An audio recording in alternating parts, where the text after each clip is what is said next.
Imagine if one island, just 100 miles off the coast of China, controlled the future of artificial intelligence, advanced weapon systems, and the global economy. Now imagine your country depends on it. For years, the United States relied on Taiwan for the overwhelming majority of the world's most advanced semiconductors, the tiny chips that power everything from F-35 fighter jets to AI data centers. And if anything disrupted that supply, the modern world would stall. So America made a decision. If the future runs on silicon, then silicon has to come home.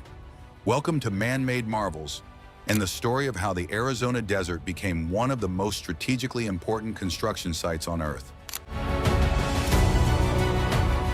In 2020, the world got a preview of what disruption looks like. The pandemic hit, factories shut down, automakers canceled chip orders, then demand exploded. Laptops, gaming consoles, networking gear. Suddenly, car companies couldn't get microchips that cost a few dollars. Assembly lines stopped.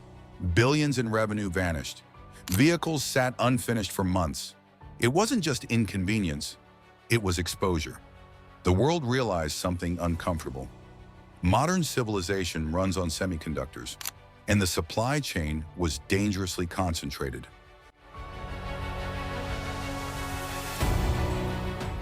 At the center of that concentration is one company, Taiwan Semiconductor Manufacturing Company, TSMC. At leading-edge nodes, 5 nanometers and below, TSMC has produced roughly 80 to 90% of global output in recent years. That means the most advanced chips on Earth, the ones used in AI accelerators, supercomputers, and flagship smartphones, are overwhelmingly manufactured in Taiwan. And Taiwan sits at the heart of rising US-China tensions. If a blockade, missile strike, or invasion ever disrupted those factories, the shock wouldn't just hit consumer electronics. It would hit cloud computing, military systems, financial networks, AI development, advanced manufacturing. This isn't just about gadgets, it's about strategic power. In August 2022, the US government acted. President Biden signed the CHIPS and Science Act into law, $52.7 billion in federal incentives, plus a 25% investment tax credit. The goal? Rebuild domestic semiconductor manufacturing capacity, especially at the cutting edge. But here's the reality. A single advanced fab can cost $15 to $25 billion. Rebuilding an ecosystem, suppliers, engineers, advanced packaging, research, takes far more. This wasn't a stimulus package. It was a strategic industrial reset.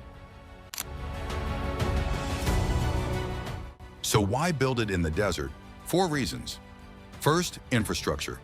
The Phoenix metro area has a massive engineered water system, including the Central Arizona Project. Chip fabs require enormous amounts of ultra-pure water. The plumbing exists. Second, space. Advanced fabs are enormous. Clean rooms larger than football fields, vibration-sensitive floors, power demand comparable to small towns. Phoenix has the land. Third, existing expertise. Intel has operated fabs in Chandler since the 1980s.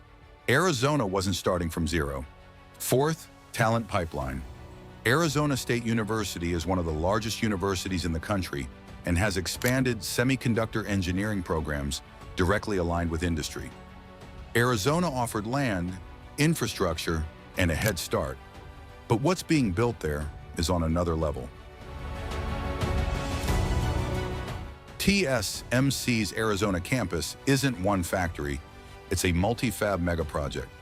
Planned investment, roughly $65 billion. The first fab is designed for 4 nanometer chips, the second for 3 nanometer production. A third facility aims for even more advanced nodes later in the decade. To understand scale, a human hair is about 80,000 to 100,000 nanometers wide. These chips are engineered at 3 or 4 nanometers, features approaching atomic dimensions. Inside these buildings, engineers wear full-body suits. The air is cleaner than a hospital operating room. A single speck of dust can ruin a chip worth thousands of dollars. And then there are the machines. Extreme ultraviolet lithography systems built by ASML. Each one costs well over $150 million. Each contains over 100,000 precision components. They fire light at wavelengths smaller than most viruses. If one subsystem fails, production can stop instantly. This is not ordinary manufacturing. It's controlled atomic engineering at industrial scale. This project isn't happening in isolation. China has poured massive state funding into semiconductor development through long-term industrial strategies like Made in China 2025. The United States responded with sweeping export controls starting in 2022, restricting China's access to advanced AI chips and high-end chip-making equipment. Washington coordinated with allies including the Netherlands and Japan, limiting exports of the most advanced lithography tools. The strategy is simple. If you can't access the tools, you can't build the most advanced chips. Arizona is the defensive side of that strategy. Export controls slow competitors. Domestic fabs build resilience. Together, they reduce single point of failure risk. But this isn't guaranteed success. Workforce. Advanced fabs require thousands of highly trained engineers and technicians. The U.S. pipeline shrank after decades of offshoring. TSMC brought experienced Taiwanese engineers to help train local teams. And cultural differences created early tension. Cost. Manufacturing in the U.S. is significantly more expensive than in Taiwan or South Korea. Without subsidies, American-made chips can cost substantially more. Water. Arizona faces long-term drought conditions. Fabs recycle a large percentage of water, but total demand remains high. Long-term sustainability depends on infrastructure upgrades and policy. Time. Fabs take years to build and ramp to full yield. Geopolitical crises don't follow construction schedules. The race is happening in real time.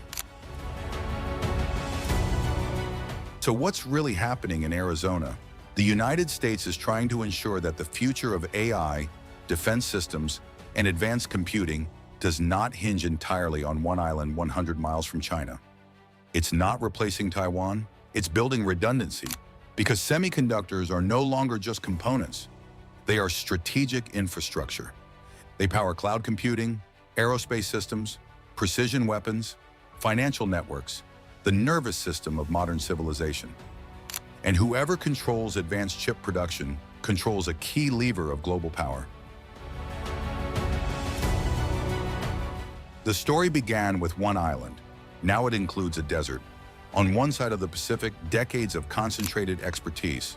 On the other, a $65 billion attempt to rebuild technological sovereignty from the ground up. Whether it succeeds depends on engineering execution, workforce development, political will, and geopolitical forces no one fully controls. But one thing is clear, the Arizona desert is no longer empty. It's strategic terrain, and the future of silicon may depend on it. If you found this breakdown valuable, subscribe to ManMade Marvels, where we explore the mega projects, engineering gambles, and strategic infrastructure shaping the modern world. See you in the next one.